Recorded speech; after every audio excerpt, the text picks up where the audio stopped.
don't think we want it down and then sideways, you know. I don't think that's good.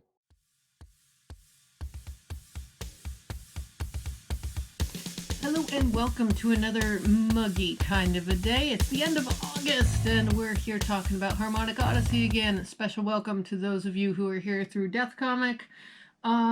Goes to show, if you ever want to get attention on something, start doing fan work of somebody else's property. So I've got just a few things to cover today.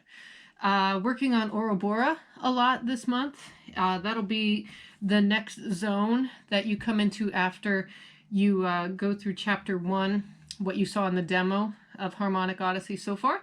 It's a great backdrop that I'm having a lot of fun making, a lot of forest, a lot of organic material. I come from an area that's just heavy in forest. I'm in the middle of the woods here myself, and getting very inspired to make some of the creatures and some of the enemies and some of the NPCs that you'll be meeting. Dealing with a lot of fish people, and it's always fun to draw anthropomorphized aquatic things. And so you'll see some of that stuff come up. There's a lot of sketches that I have, and we talked about doing maps in the last couple videos, and that's really what I've been up to lately. A lot of map making. Ouroboros is not a big sprawling area, and in fact one of the culling opportunities I have is to take some of the game and scale it back so that I'm making maps that are interesting and not just going on forever and ever. That's a tip for those of you who want to do more of an RPG or really any kind of game. Make a map that is interesting and not just huge. It's an easy way to get stuck if you have too big a map or too big an area. The old adage in game design is make castles, not kingdoms, and that's very true. So that's kind of where I'm at right now. I've taken Harmonic from a path of wide open exploration to slightly more linear.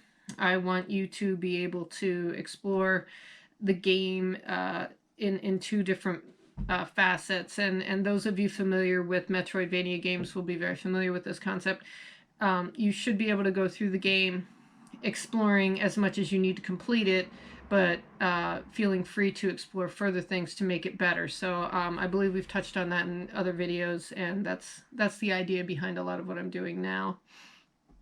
It's that kind of linear trajectory that keeps the story interesting for the player and keeps it interesting for me as the designer too. And once again, feature creep is a part of this. It's easy to take a huge map and say, oh, we're going to go this way and that way, and this door leads to that, and that door leads to this. Cool as those things are, you got to keep the focus on what the end result of the game is going to be, and you have to keep the focus on what you want the game to be doing for your player. And maps are definitely a place where features and playthrough can kind of get stuck. It kind of bottlenecks. You got too much going on, and the overall story of the game and the overall flow of the game gets lost in the process. Back to Ouroboros, it's very green. Even the big boss guy, the Sabertooth, he's a big green monster, and I just love that.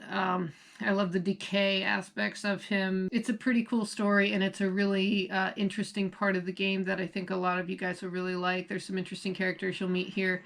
There's actually some very touching moments in this part of the story, and it's one of my favorite things to write, those little moments in, and I'm really having a great deal of fun with the interactions that way, and I really enjoy writing those aspects of connecting with the NPCs. It really brings them alive when you can start to feel what they're going through and start to relate to them. So that's pretty much it for now, guys. I'm going to leave you with some screenshots and some game captures, and I hope you enjoy them, and I will see you next month. Take care.